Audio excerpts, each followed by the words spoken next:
Masa Orde Baru 1966-1998. Masa Orde Baru muncul setelah terjadinya peristiwa G30S pada tahun 1965 yang menyebabkan krisis politik dan keamanan di Indonesia. Kondisi ekonomi saat itu juga sangat buruk, ditandai dengan inflasi tinggi dan kesejahteraan rakyat yang menurun. Ketidakstabilan ini memicu tuntutan perubahan dari masyarakat dan mahasiswa. Melalui Super Semar pada tanggal 19 Maret 1966, kekuasaan beralih kepada Soeharto yang kemudian resmi menjadi presiden dan memulai pemerintahan Orde Baru.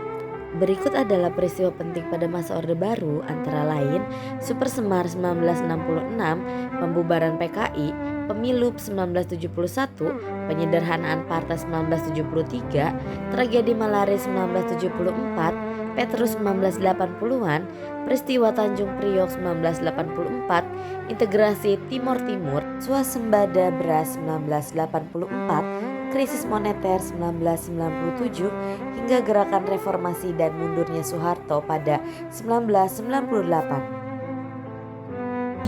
Kebijakan Orde Baru terbagi menjadi 3 bidang, yaitu bidang politik, ekonomi, bidang sosial, dan pendidikan. Dalam bidang politik, sistem demokrasi terpimpin versi Orde Baru didominasi oleh Golkar, pembatasan kebebasan pers dan oposisi dui fungsi ABRI, militer berperan di politik dan juga keamanan. Dalam bidang ekonomi, Repelita atau rencana pembangunan 5 tahun, pembangunan infrastruktur besar-besaran, membuka investasi asing, fokus stabilitas ekonomi dan pertumbuhan. Dalam bidang sosial dan pendidikan, program wajib belajar, transmigrasi, pemerataan pendidikan dasar, dan penataan P4. Penataan P4 merupakan program pemerintah pada masa Orde Baru yang bertujuan untuk menanamkan nilai-nilai Pancasila kepada seluruh rakyat Indonesia. Singkatnya, kebijakan Orde Baru meliputi sentralisasi kekuasaan politik didominasi oleh Golkar dan ABRI melalui dui fungsi, pelaksanaan Repelita dan trilogi pembangunan di bidang ekonomi, revolusi hijau dan industrialisasi, program sosial seperti KB, transmigrasi, wajib belajar, serta penataan P4 untuk penanaman ideologi Pancasila. Keunggulan dan pencapaian Orde Baru. Era pembangunan. Orde Baru berfokus pada stabilitas nasional dan pembangunan ekonomi atau trilogi pembangunan. Keunggulan utamanya meliputi 1. Swasembada pangan. Pada tahun 1984, Indonesia berhasil mengubah status dari pengimpor beras terbesar menjadi negara yang mampu memenuhi kebutuhan pangan sendiri, ditandai dengan penghargaan dari FAO. 2. Pertumbuhan ekonomi tinggi. Kebijakan ekonomi yang terbuka menarik investor asing, meningkatnya GDP per kapita secara signifikan dari negara miskin menjadi lower middle income. 3. Keberhasilan program keluarga berencana atau KB.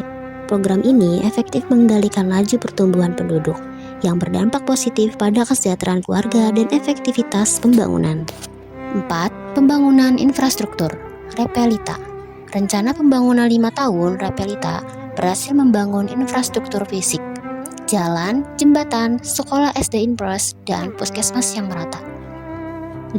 Stabilitas politik dan keamanan. Melalui pendekatan keamanan dan dui fungsi ABRI, konflik antar kelompok dapat diredam, menciptakan stabilitas yang mendukung roda perekonomian. Pada masa Orde Baru di bawah kepemimpinan Presiden Soeharto memang berhasil menciptakan stabilitas politik dan pertumbuhan ekonomi yang pesat. Contohnya seperti swasembada pangan. Namun, di balik keberhasilan tersebut, terdapat kelemahan struktural yang akhirnya memicu keruntuhan rezim ini pada tahun 1998. Contoh kelemahan dan dampak negatifnya antara lain: yang pertama, sistem politik yang otoriter dan sentralistis. Pemerintahan sangat terpusat di tangan eksekutif, membatasi peran legislatif dan yudikatif. Kebebasan berpendapat dan berkumpul juga sangat dibatasi. Yang kedua, budaya korupsi, kolusi, dan nepotisme atau KKN.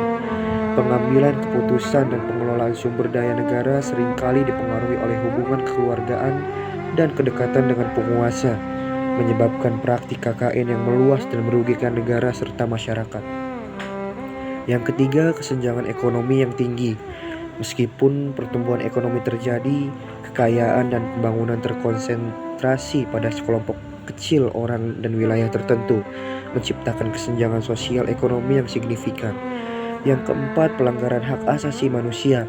Stabilitas politik seringkali dikejar dengan mengorbankan hak-hak sipil dan politik warga negara, termasuk pembatasan kebebasan pers dan penanganan keras terhadap oposisi. Yang terakhir, ketergantungan pada utang luar negeri. Pembangunan ekonomi yang pesat sebagian besar didanai melalui utang luar negeri yang menciptakan kerentanan ekonomi dan menjadi beban di kemudian hari. Kelemahan-kelemahan ini bersama dengan faktor-faktor lainnya akhirnya memicu krisis multidimensi pada tahun 1997 sampai 1998 dan mendorong munculnya gerakan reformasi. Masa Orde Baru berakhir pada 21 Mei 1998 setelah Soeharto mengundurkan diri sebagai presiden. Hal ini disebabkan oleh krisis moneter 1997 yang membuat ekonomi Indonesia memburuk dan harga kebutuhan pokok naik drastis. Kondisi tersebut memicu demonstrasi mahasiswa dan masyarakat yang menuntut reformasi serta penghapusan KKN. Situasi semakin parah setelah peristiwa Trisakti 12 Mei 1998 yang menyebabkan beberapa mahasiswa meninggal dunia dan memicu kerusuhan besar. Tekanan politik dari berbagai pihak termasuk MPR akhirnya memaksa Soeharto untuk mundur dari jabatannya. Kesimpulan, Orde Baru muncul setelah peristiwa G30S 1965 yang menyebabkan krisis politik dan ekonomi di Indonesia. Melalui Super Semar 11 Maret 1966, Soeharto memperoleh kekuasaan dan memulai pemerintahan Orde Baru. Pemerintahan ini menerapkan sistem politik yang berpusat dengan dominasi Golkar, pembatasan kebebasan pers, serta dui fungsi ABRI. Di bidang ekonomi, pemerintahan menjalankan replika, mendorong pembangunan dan investasi asing, serta menjaga stabilitas ekonomi.